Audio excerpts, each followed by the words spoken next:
afternoon, everybody.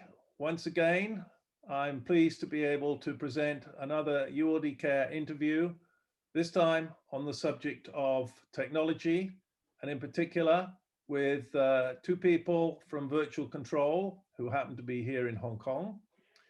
Let me start by giving a little bit of background. I was introduced to Virtual Control about 9 months ago by Cathay Pacific, who had come across them and thought some of the work they were doing in some of the digital area to be of interest, and I met with them. And since then, we've been having a fairly regular interchange on ULD-related areas that they think they can bring some value into, which is music to our ears, because let me refresh your memories that going back probably 7 or 8 years, ULD CARE has always been looking to modernize the whole ULD transfer process. The ULD control receipt, paper-based, pencil-based, is grossly out of date.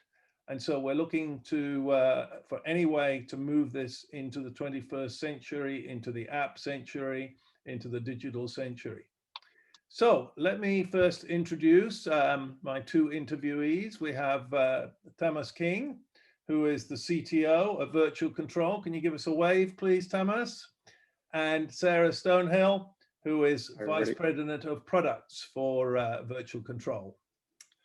Thank you. So, Thomas, my first sort of, I'll let you have the floor first of all. Could you tell us a little bit about Virtual Control's ambitions, how you see this technology is developing, what you think it can bring to the sometimes crazy world of the ULD industry? The floor's yours. Thanks, Bob, and thanks for having us. Yeah, I mean, Virtual Control was started only 3 years ago and is a startup, and we really thrive on machine learning, computer vision technologies, and blockchain as well. And with that, we've been trying to look at the industry within air cargo and see how we can drive that innovation. If you look back, as you well know, everything seems to be paper-driven, very antiquated, and ripe for innovation. And where we really see us fitting in as a universal data platform for the industry, where we're providing the insights into the movement of cargo on a global basis, out the complexity of distributed systems. And with that, we really want to bring the fragmented data, like use of technology, into a more unified system. You know, the increased demand on air cargo has resulted in increased damage to air cargo assets as well. And with that, with computer vision, we see the abilities where we can actually drive some insights behind that to try and identify potential damage to the assets, and then reduce potentially the impact to the airlines themselves, and vice versa, also to the cargo 3PL providers as well. So trying to use the combination of computer vision there, along with some blockchain aggregation, we want to bring all that data into a unified source and really prove the source of the information that's coming through. Oh, okay, and do you have some ideas of the sort of time frame and the sort of deliverables that the industry might hope to be seeing in, say, the coming 12 months, 24 months? Is this reality, or is this dreaming? Yeah, it's definitely reality. So we've done some proof of concepts over the past 12 months, and in actual fact, a little bit beyond that as well. So we've been looking at the concepts around ULD damage detection using computer vision. We've run a number of pilots, small scale, and proven that it can be done. Naturally, data is key, so we need to collect as much data as possible to improve the models. But it is now working in a mobile application. We have a product that Sarah is working on right now for an MVP level product that we hope to go into testing in the first half of this year. along with additional research that's going on into the machine learning models as well. So very much realistic. Excellent. And when you say machine learning, and I mean, I'm somewhat on the sidelines of this stuff, we're talking about big data. Would that be correct? And managing large amounts of data. Yeah, so it's managing the large amounts of data coming through from the various sources, and generally speaking, that's the hardest bit, is making sure that we're getting correct data, this data is valid, and then analyzing it for any trends that might be there.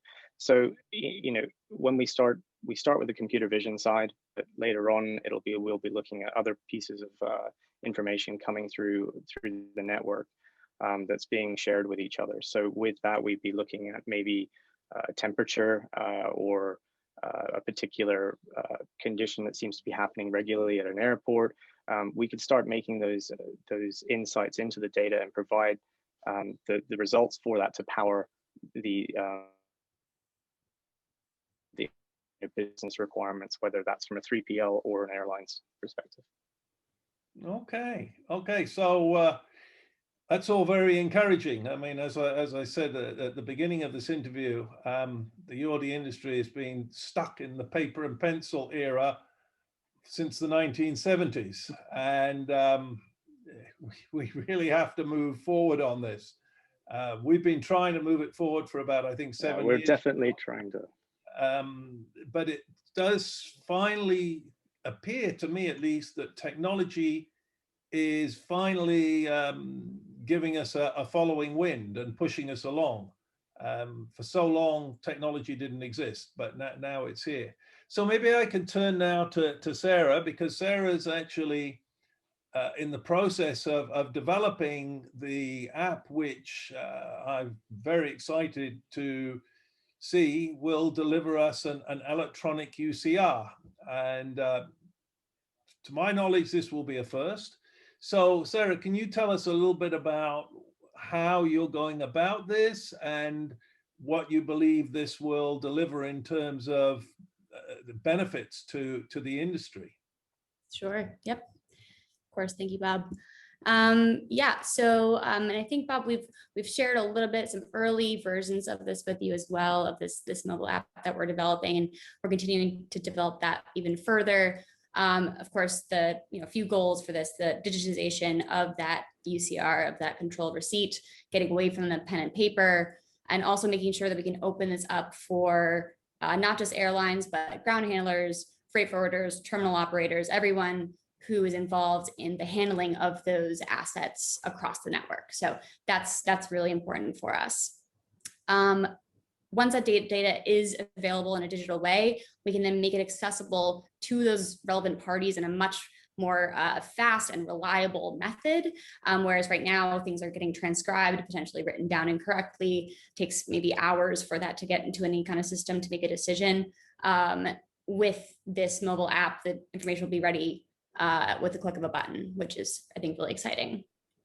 And then, of course, Tam mentioned the computer vision side.